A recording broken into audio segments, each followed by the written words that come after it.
I sit in the darkness of my living room, the only light coming from the television screen where some forgotten film flickers in muted colors. The sound is turned down low enough that I can hear Naomi's steady breathing from upstairs, the rhythm of a woman who sleeps without question, without the weight of unspoken things pressing against her chest. The house feels different at this hour. During the day, it hums with the ordinary machinery of family life. The coffee maker gurgling to life, the teenagers arguing over bathroom time, the rustle of newspaper pages, and the clink of breakfast dishes. But now, in these stolen hours after midnight, the walls seem to exhale all the things we don't say to each other. I should be tired. My body aches with the familiar soreness of middle age, the way 44 years of living settles into your joints like sediment. But sleep feels impossible tonight, has felt impossible for weeks now. Instead, I find myself here, surrounded by the evidence of the life I've built, family photos lined up on the mantel like sentries, the throw pillows Naomi arranged just so, the coffee table that still bears the ring stains from countless ordinary evenings. The movie on screen means nothing to me.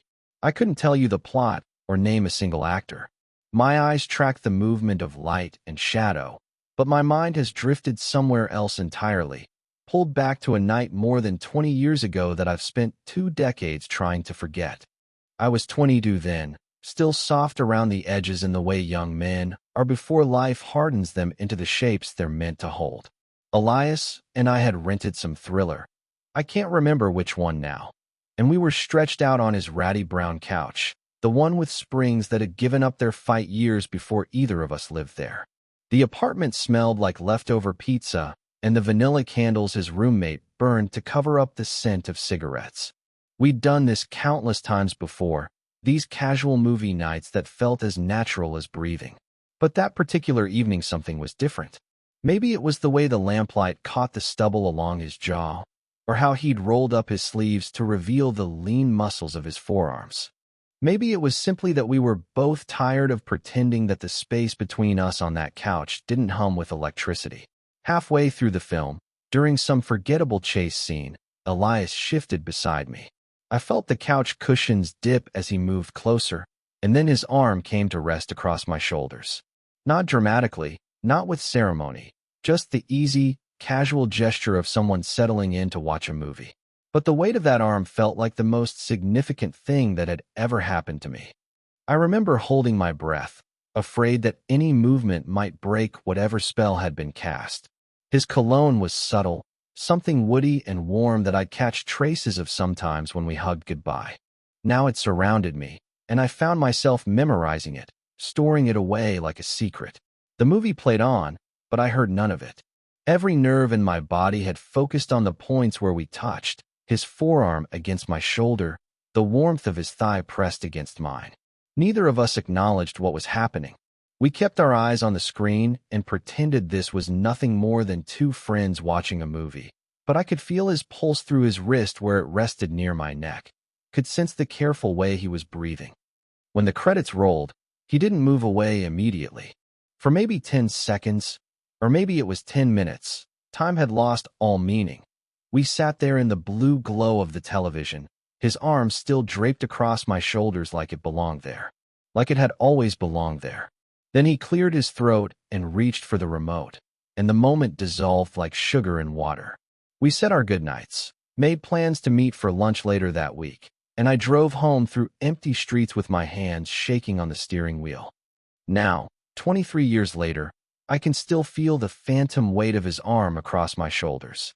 I can still smell that cologne, still remember the way my heart had hammered against my ribs like something caged and desperate for freedom.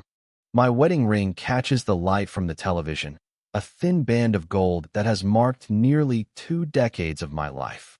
I twist it around my finger, a nervous habit I've developed over the years, and think about all the ways a person can be faithful and unfaithful at the same time.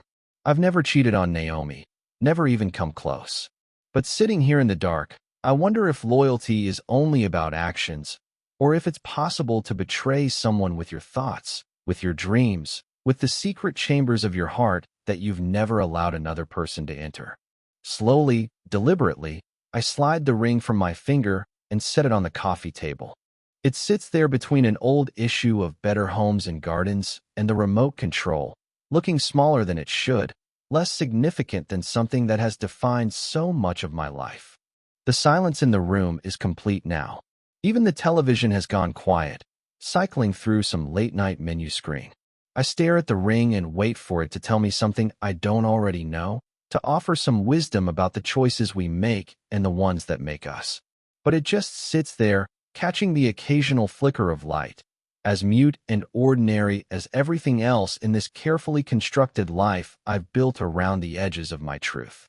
The morning comes whether I want it to or not, pulling me back into the familiar rhythm of a life I've performed for so long it feels like muscle memory. I slip the wedding ring back onto my finger before Naomi wakes, the metal cold against my skin like a small accusation. My days have a predictable architecture. The alarm at 6:30, the shower that runs exactly 4 minutes longer than it should, the coffee that tastes the same as it did yesterday and will taste the same tomorrow. Naomi moves through the kitchen with practiced efficiency, packing lunches for the kids, checking homework folders, managing the endless logistics of family life. She kisses my cheek as I leave for work, the same spot every morning, a gesture so automatic I sometimes wonder if she'd notice if I weren't there to receive it. The insurance office sits in a strip mall between a nail salon and a sandwich shop, the kind of place that exists in every American suburb. Beige carpeting, fluorescent lighting that makes everyone look slightly ill, the smell of burnt coffee and copying toner. I've managed the same team for 8 years now, processing claims for fender benders and kitchen fires, the small disasters that punctuate other people's ordinary lives. My colleagues know me as the reliable one, the one who stays late to finish reports, who remembers birthdays and brings cake to office parties. They talk about their weekend plans, their children's soccer games, their home renovation projects. I nod and make the appropriate responses, but sometimes I feel like I'm watching their lives through glass, separate and distant from their easy contentment. During lunch breaks, I find myself walking to the parking lot and sitting in my car, listening to radio stations that play music from the 90s. Songs that were the soundtrack to my college years have a way of ambushing me, carrying scents and textures of memory that make my chest tight. A Pearl Jam song comes on, one that Elias used to play on repeat during finals week, and I have to turn it off before it pulls me too far back. The evenings follow their own script. Dinner at 6. The four of us arranged around the dining room table like actors who've forgotten their lines. My son, now 16, talks about his part-time job at the movie theater with the enthusiasm of someone discovering the world for the first time. My daughter, 14 and fierce, argues politics with the certainty that only teenagers possess. Naomi mediates and encourages, asks follow-up questions, keeps the conversation flowing. I contribute when expected, but often I catch my mind drifting, studying the faces around the table and wondering when I stopped feeling like I belonged among them. These are good people, my people, and yet I sit among them feeling like a visitor in my own life. After the dishes are cleared and homework is supervised and the house settles into its nighttime quiet, I find reasons to escape to the attic. Officially, I'm looking for tax documents or checking on the Christmas decorations or organizing old files. But really, I'm drawn there by something I can't name, pulled toward the cardboard boxes that hold the artifacts of who I used to be. The box I'm looking for sits behind the artificial Christmas tree, unmarked except for my own handwriting that simply says college. Inside, wrapped in an old towel, are the remnants of those years. Concert ticket stubs from shows I saw with friends whose names I barely remember, programs from campus theater productions, notebooks filled with the earnest scribblings of a literature major who thought he understood the world. Buried near the bottom, in a manila envelope that feels fragile with age, are the photographs.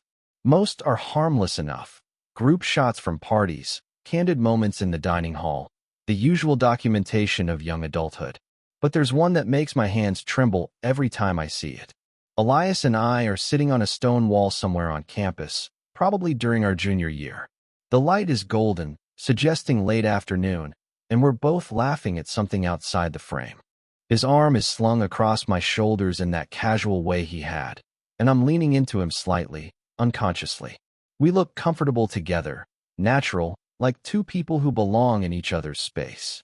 Every time I find this photograph, I tell myself I should throw it away.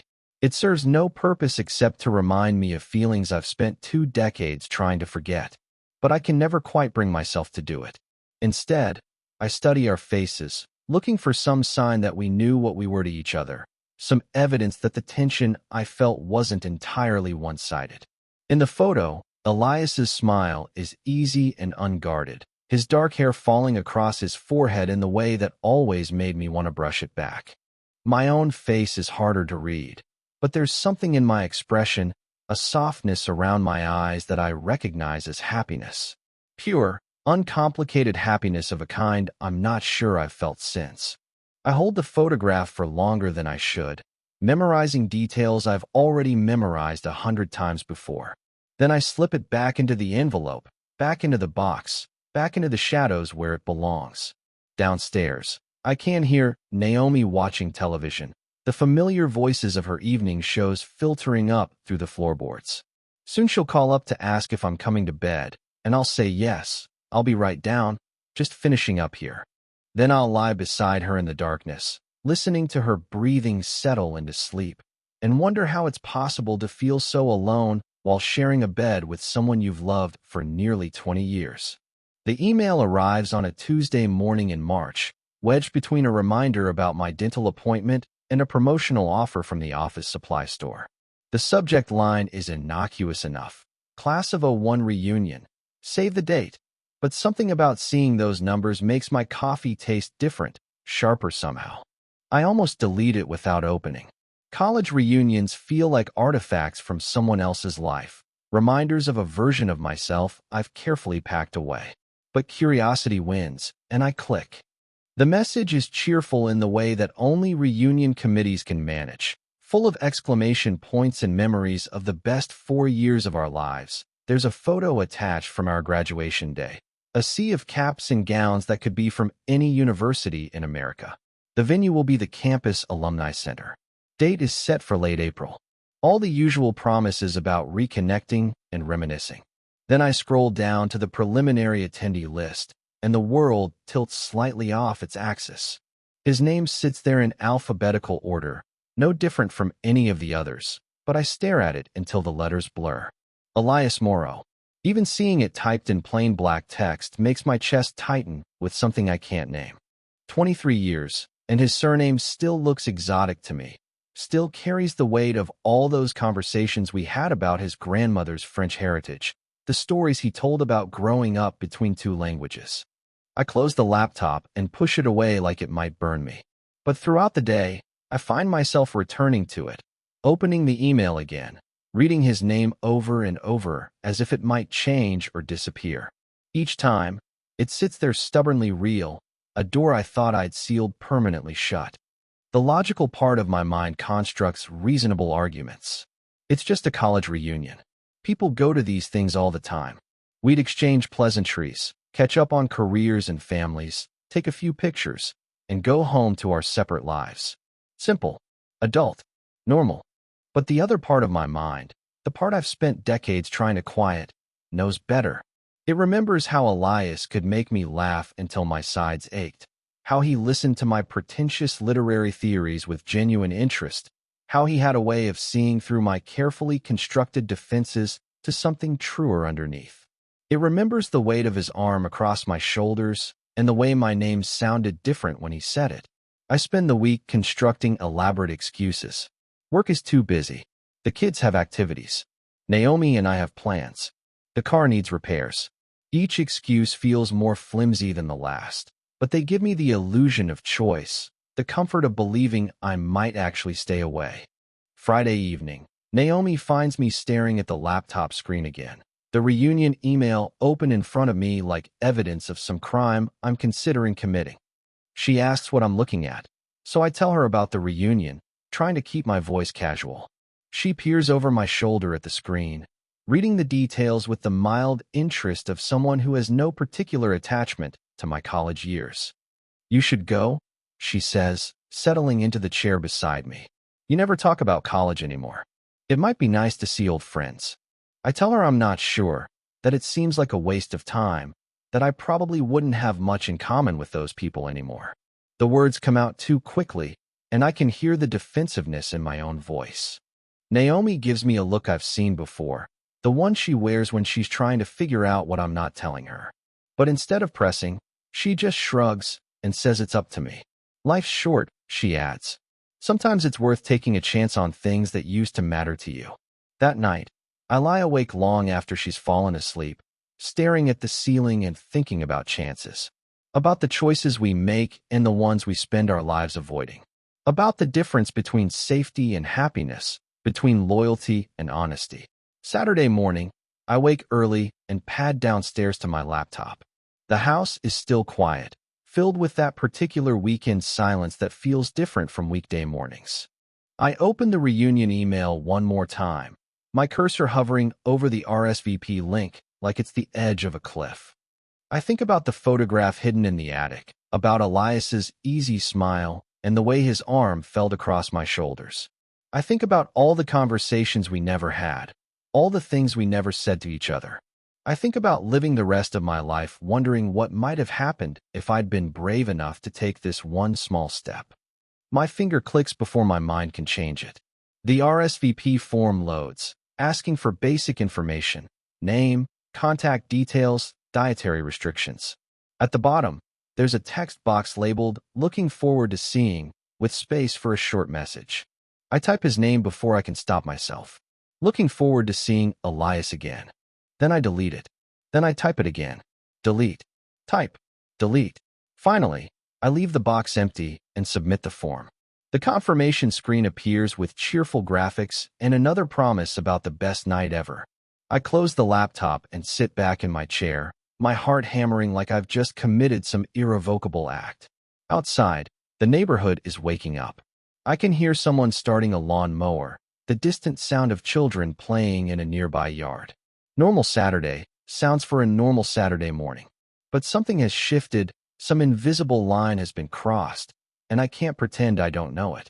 Upstairs, Naomi is probably just waking up, stretching in the way she does every morning before opening her eyes. Soon she'll come downstairs and ask about coffee, and we'll fall into our usual weekend routine. But now there's something else on the calendar, a date circled in red that feels both terrifying and inevitable. I've said yes to seeing Elias again. I've opened a door I swore I'd keep closed forever. And despite the fear coursing through me, despite everything I know I should feel, there's something else there too. A flutter of anticipation I haven't felt in years, like coming alive after a long, dreamless sleep. The Alumni Center hasn't changed much in 23 years. The same bland institutional carpet, the same motivational posters featuring diverse students looking thoughtfully into the distance, the same smell of industrial coffee and floor wax that takes me back to late nights in the library during finals week. I arrive exactly on time, not early enough to seem eager, not late enough to make an entrance. The parking lot is half full of sedans and SUVs, the practical vehicles of people who've traded their college dreams for mortgage payments and dental insurance. I sit in my car for 5 minutes, gathering courage like loose change, before finally walking through the glass doors. The main hall has been decorated with our class colors, blue and gold streamers that look cheerful in a forced sort of way. Round tables fill the space, each one topped with a small centerpiece and name tags arranged in neat rows. People cluster in groups, middle-aged versions of the 20-somethings I once knew, their faces softer and their voices carrying the practiced ease of professional adults. I recognize some of them immediately, others only after staring too long and trying to match current faces with faded memories. Sarah Chun, who used to organize protest rallies, now wears a tailored blazer and talks about her consulting firm. Mike Rodriguez, who played guitar at every party, has gone bald and speaks with the measured tones of someone who's learned to choose his words carefully. I feel invisible among them, like I'm watching through glass again. These people seem comfortable in their own skin in a way I've never managed, settled into lives that fit them properly. I make small talk, ask about jobs and children, not at the appropriate moments, but part of me remains detached, observing rather than participating. Then the energy in the room shifts, and I know without looking that he's arrived. I turn toward the entrance, and there's Elias, paused in the doorway as if he's also taking a moment to absorb the scene. 23 years have changed him, but in ways that somehow make him more himself rather than less. His dark hair is now touched with silver at the temples, and there are lines around his eyes that speak of years spent laughing and thinking and living. He carries himself with the same quiet ease I remember, but there's something more settled about him now, a confidence that age has earned rather than borrowed. Our eyes meet across the room, and something fundamental shifts in my chest. Time doesn't just pause, it collapses entirely, folding those 23 years into nothing. For a moment, I'm 22 again, sitting on his ratty couch with his arm around my shoulders, feeling like I'm exactly where I belong. He smiles, and it's the same smile I've carried in my memory all these years, warm and genuine and somehow meant just for me. He navigates through the crowd slowly, stopping to greet other classmates, but I can feel his awareness of me even when he's not looking in my direction, the same electric current that used to hum between us during those college years. The evening unfolds in layers. There are group conversations about careers and families, the polite exchange of business cards and promises to keep in touch that no one really means. I find myself moving through the motions, contributing when expected, but all of my attention is focused on Elias, on tracking his movement through the room, on catching fragments of his conversations with others. He works in architecture now. I learned from overhearing him talk to Jennifer Walsh, who used to date his roommate. He's based in Portland, has been for the past decade. He mentions traveling for work, mentions a dog named Gatsby, but conspicuously absent from his conversation are any references to a spouse or children. I file this absence away like a secret, though I'm not sure what it means or why it matters. As the evening progresses, the crowd begins to thin. People drift away in groups, heading to the bar down the street or back to hotel rooms or home to babysitters and early morning obligations. The space feels less crowded, more intimate, and somehow I find myself at a corner table with Elias, as if we've been drawn together by invisible threads. Up close, I can see the ways time has marked him. The laugh lines are deeper now, and there's a small scar above his left eyebrow that wasn't there in college. But his eyes are the same warm brown I remember, still capable of that focused attention that used to make me feel like the most interesting person in the room. Our conversation starts hesitantly, the way conversations do when you're trying to bridge decades in a single evening. We cover the safe topics first: work, the changes in our old college town, mutual friends we've lost touch with. But gradually, inevitably, we drift toward deeper waters. He asks about my writing, whether I'm still working on that novel I used to talk about during our late-night conversations in the library. The question catches me off guard because I'd forgotten I'd ever shared that dream with anyone. I tell him no, I stopped writing years ago, got caught up in real life, responsibilities. He listens without judgment, but there's something in his expression that suggests he understands the weight of dreams deferred. I ask about his buildings, whether he's gotten to design anything he's proud of. His face lights up as he describes a community center he worked on in Portland, a project that took 4 years from concept to completion. He talks about the way natural light flows through the spaces, about creating places where people want to gather and connect. As he speaks, I remember how passionate he used to get about ideas, how his enthusiasm could fill an entire room. The conversation flows more easily now, lubricated by memory and the late hour. We share stories from college I'd forgotten we shared. The time we got locked out of the dorm and had to sleep in the library study room. The professor who insisted on conducting seminars entirely in French despite neither of us speaking it fluently. The night we drove 2 hours to see some obscure foreign film and argued about its meaning all the way home. With each story, I remember more. Not just the events themselves, but the feelings that surrounded them. The easy companionship, the way we could talk for hours without running out of things to say, the sense that I could be completely myself around him in a way I couldn't with anyone else. He still listens the same way he always did, with his whole body turned toward me, his eyes never wandering to check his phone or scan the room. It's a quality that's rarer than it used to be, this complete presence, and I find myself leaning into it like warmth.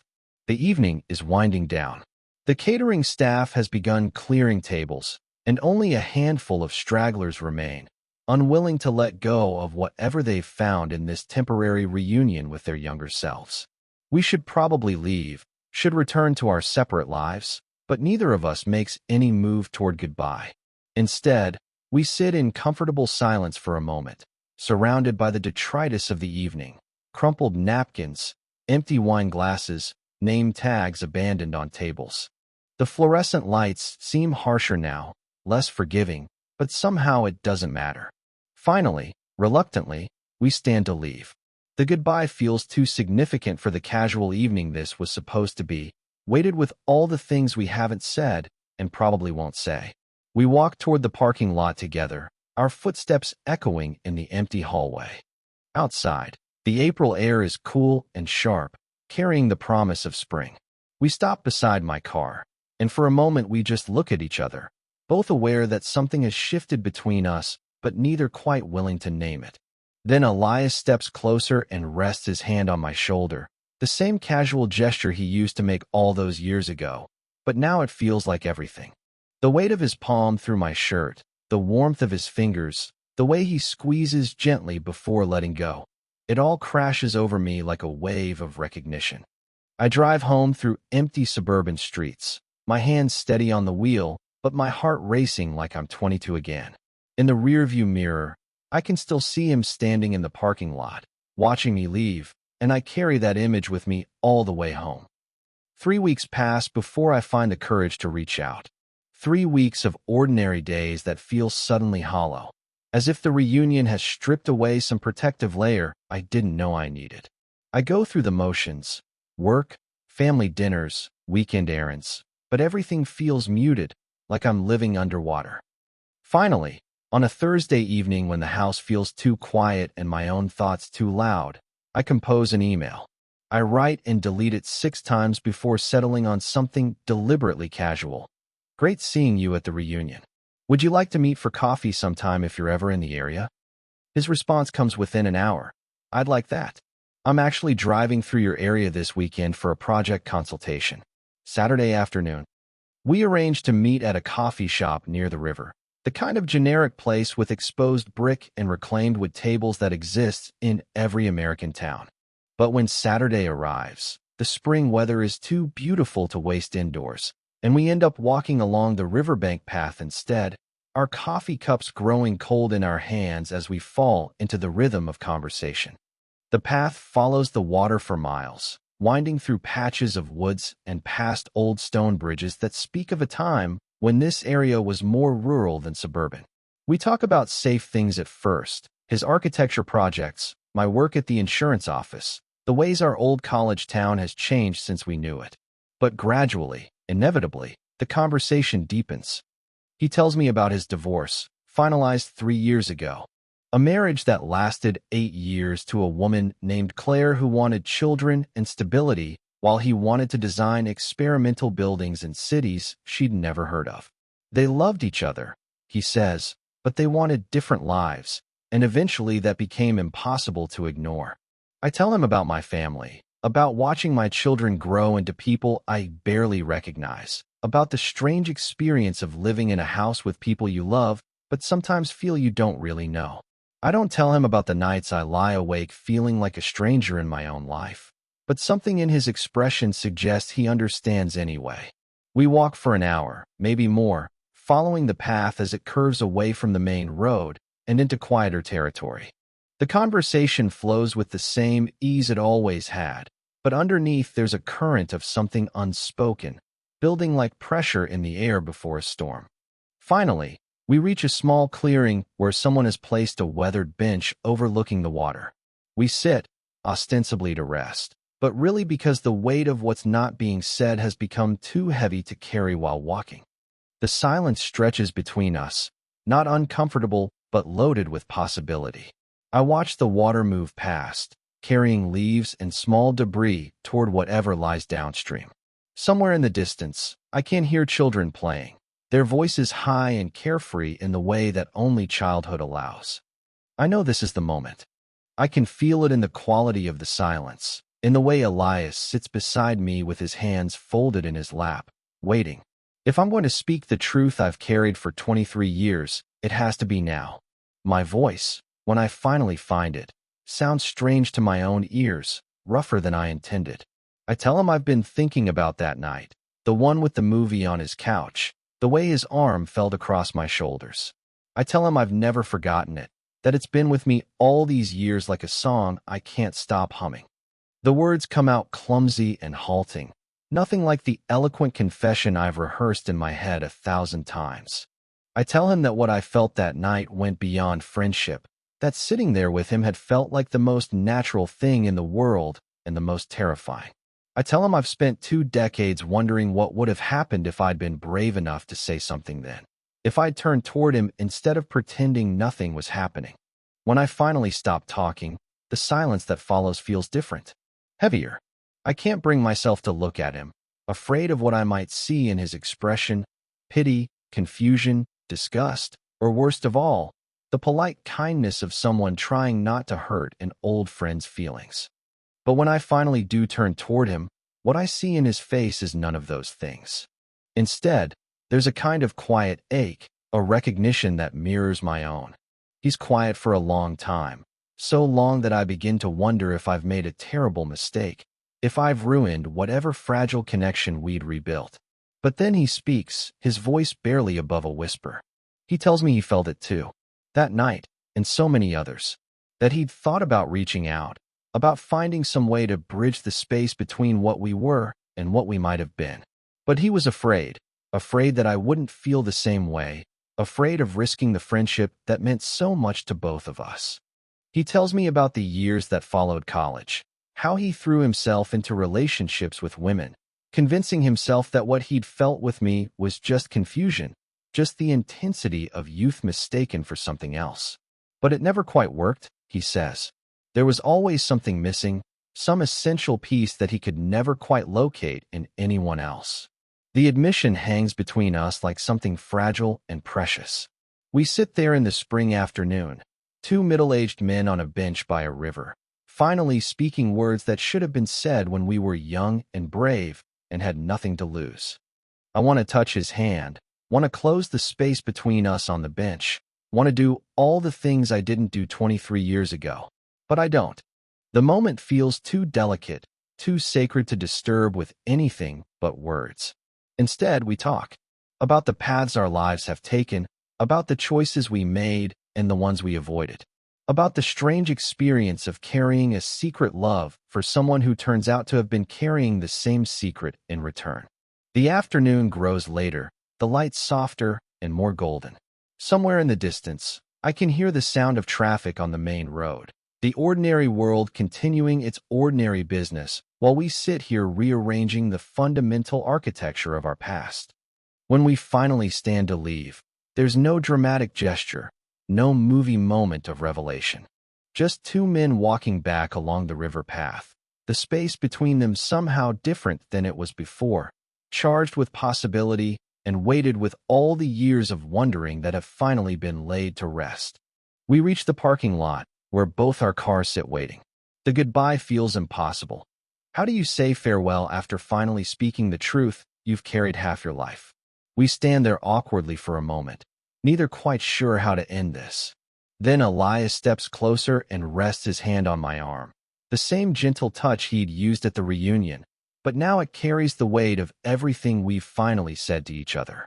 He looks at me for a long moment, his brown eyes serious and kind, and I see in them both the young man I fell in love with and the middle-aged man who's been carrying that same love all these years. I drive home in a daze, the world outside my windshield looking somehow different than it did this morning. The same suburban streets, the same familiar landmarks, but everything feels shifted, like I'm seeing it all through new eyes. The days that follow feel like living in amber, everything slowed and thick and strange. I move through my routine, morning coffee, commute, office small talk, family dinners.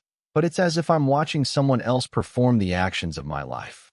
The revelation by the river has created a fault line through everything I thought I knew about myself, and I can feel the ground shifting beneath my feet, even when I'm standing still. I find myself distracted during meetings, staring out windows, and losing track of conversations mid-sentence. My secretary asks if I'm feeling well. A colleague mentions that I seem distant lately. I make excuses about being tired, about work stress, about the usual pressures of middle age, but the truth is simpler and more complicated. I can't stop thinking about Elias's hand on my arm, about the way he looked at me when he admitted he'd felt it too. At home, the performance becomes harder to maintain. I catch myself staring at nothing during dinner conversations, my mind drifting to that bench by the river while my son talks about his upcoming graduation or my daughter complains about her chemistry teacher. I contribute when expected, ask the appropriate follow-up questions, but I can feel myself becoming increasingly absent from my own life. The nights are the worst. I lie beside Naomi in the darkness, listening to her steady breathing, and feel like a fraud. She sleeps peacefully while I stare at the ceiling, carrying the weight of a truth that changes everything and nothing all at once. Some nights I get up and wander the house, moving from room to room like a ghost haunting his own existence. I know she notices. Naomi has always been observant, attuned to the subtle shifts in mood and behavior that come from sharing a life with someone for nearly 2 decades. She doesn't say anything at first, but I catch her watching me sometimes, her expression thoughtful and concerned. The breaking point comes on a Wednesday evening in May. We're cleaning up after dinner, the familiar choreography of loading the dishwasher and wiping down counters, when she breaks the comfortable silence. She asks if I'm okay, really okay, not just the automatic fine I've been offering for weeks. There's something different in her voice, more serious than casual concern, and when I look at her, I see that she's been thinking about this conversation, preparing for it. I tell her I'm just tired. Work has been demanding, but the words sound hollow even to me. She sets down the dish towel and turns to face me fully, and I recognize the expression on her face, the same look she wears when one of the kids is lying about something important. She asks if there's someone else. The question hangs in the kitchen air between us, simple and devastating. I want to say no immediately, to reassure her that whatever's been wrong with me lately has nothing to do with infidelity, but the word catches in my throat. Because there is someone else, even if nothing has happened, even if there's no affair to confess. There's Elias. There's always been Elias, living in the shadows of my heart all these years. My silence must tell her everything she needs to know. Her face changes, not with anger, but with something worse, a kind of resigned understanding, as if she's been waiting for this moment longer than I realized. She sits down at the kitchen table, suddenly looking older than her 43 years. She asks me to sit too, and when I do, the space between us feels vast despite the small table. She tells me she's known something was different since the reunion, that I've been somewhere else ever since, present in body but absent in every way that matters. She doesn't sound accusatory, just tired, like someone who's been carrying a burden she's ready to set down. I try to explain, but how do you tell your wife of 19 years that you've been living a lie without meaning to? That you've discovered something about yourself that changes the entire foundation of your shared life? The words come out fragmented, incomplete. I tell her about Elias, about the feelings I'd buried so deep I'd convinced myself they weren't real. I tell her about the walk by the river, about finally speaking truths that should have been said decades ago. She listens without interruption, her hands folded on the table between us. When I finish, the silence stretches long and heavy. Somewhere in the house, I can hear the teenagers moving around, the normal sounds of family life continuing while our world quietly ends. Finally, she speaks, and her voice is steady but strained. She tells me she's not angry, not exactly. She's sad, she says, but not surprised. There have been signs over the years, moments when she felt me drift away from her, times when she wondered if I was fully present in our marriage or just going through the motions. The grief in her voice is worse than anger would have been. She talks about the years we've spent together, the life we've built, the children we've raised, and how all of it now feels shadowed by this fundamental dishonesty. Not just my dishonesty with her, but my dishonesty with myself. She asks what I want now, what I need, what kind of life I think I'm supposed to be living. The questions are fair and impossible, cutting straight to the heart of everything I've been avoiding. I don't know how to answer because I don't know the answers. All I know is that the conversation by the river has cracked something open inside me that I can't close again. We talk until late into the night. Our voice is low so we don't wake the children. We talk about the past, about the choices we made when we were young and thought we understood ourselves. We talk about the present, about what it means to discover that the foundation of your life has been built on a half-truth. We talk about the future, about what happens next, about how two people who love each other can find themselves suddenly living in completely different worlds. She doesn't ask me to choose, not directly. But the choice hangs in the air between us anyway, as real and urgent as anything I've ever faced. Stay in this safe life we've built together. Continue the performance of contentment. Keep pretending that what I learned about myself by the river doesn't matter. Or step into a truth that might cost me everything. My marriage, my family as I know it, the comfortable predictability of the only adult life I've ever known. As the night wears on and we finally go to bed, lying on opposite edges of the mattress like strangers, I realize that the choice isn't really about Elias at all. It's about whether I can continue living a life that no longer fits, whether I can keep being someone I'm not for the sake of everyone else's comfort, including my own. By morning, we're both exhausted and raw, moving around each other carefully in the kitchen while the kids get ready for school. They don't seem to notice anything different, caught up in their own teenage dramas and concerns. But everything has changed, even if the surface of our life looks exactly the same. After everyone leaves for the day, I sit alone at the kitchen table where we had our conversation, staring at the place where Naomi's hands had been folded, thinking about the weight of choices and the cost of truth. 2 weeks later, I find myself in the same living room where this all began, sitting in the same chair in the pre-dawn darkness. The television is off this time, leaving only the streetlight filtering through the curtains to break the shadows. The house sleeps around me.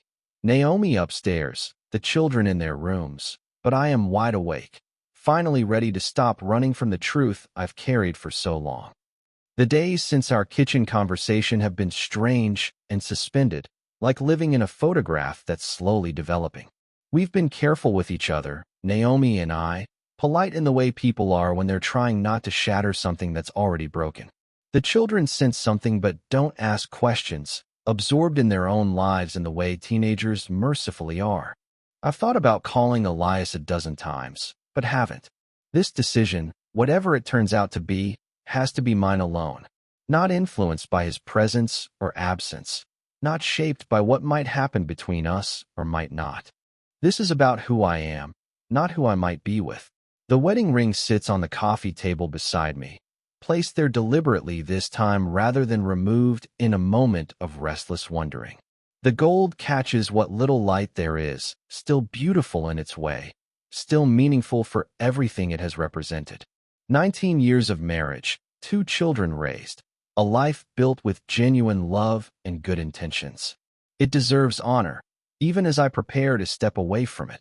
In my other hand, I hold the photograph I retrieved from the attic box earlier tonight. Elias and I on that campus wall, young and laughing and unconsciously leaning into each other like we belonged there. Looking at it now, I can see what I couldn't see then, how natural we looked together, how right.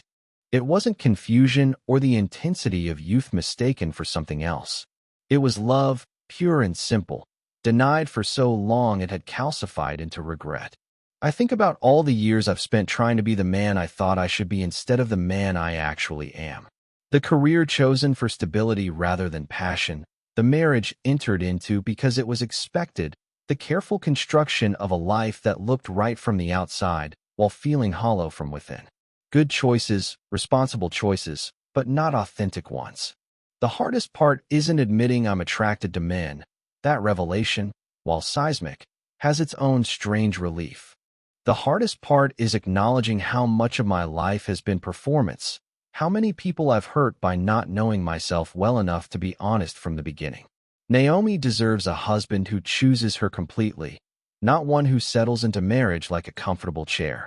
My children deserve a father who models authenticity, who shows them that living truthfully is worth whatever cost it demands. I can't promise that leaving will make me happy. Happiness feels like too simple a word for what I'm seeking. But I can promise that staying would be a betrayal of everyone I love, including myself. The half-life I've been living isn't fair to any of us. Outside, the darkness is beginning to soften at the edges. Soon the neighborhood will wake up to another ordinary day. Coffee makers gurgling to life. Children rushing through breakfast, the comfortable routines of suburban family life. But for me, this day will be different. This will be the day I finally stop pretending. I don't know what comes next. I don't know if Elias and I will find our way to each other after all these years, or if what we shared by the river was simply closure on a chapter that needed ending. I don't know how to be divorced, how to explain this to my children, how to rebuild a life at 44. I don't know if I'll ever find love that feels as natural as breathing, or if I'll spend the rest of my life alone, but finally, genuinely myself. What I do know is that I can't continue this performance. I can't keep lying in this bed beside a woman I love but cannot fully choose. Can't keep modeling dishonesty for children I want to teach about courage. Can't keep betraying the truth that sits in my chest like a stone. The photograph and the ring rest on the table side by side now, symbols of different kinds of love, different versions of myself. The young man in the photograph loved freely and without question before fear taught him to doubt his own heart. The man who wore the ring tried to build a good life on a foundation of half-truths and compromise.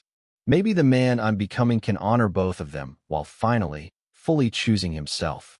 The first real light of dawn touches the windows, painting the familiar room in soft gold. I take a deep breath, and for the first time in years, maybe decades, it feels like the air reaches all the way down to my lungs. I don't know what this day will bring, but I know it will be mine in a way yesterday never was. Upstairs, I can hear the soft sounds of the house beginning to wake. Soon there will be difficult conversations, painful decisions, the messy work of untangling a life carefully woven over 2 decades. But right now, in this moment between night and day, I sit with my truths laid out before me and breathe into the terrifying, liberating space of finally knowing who I am.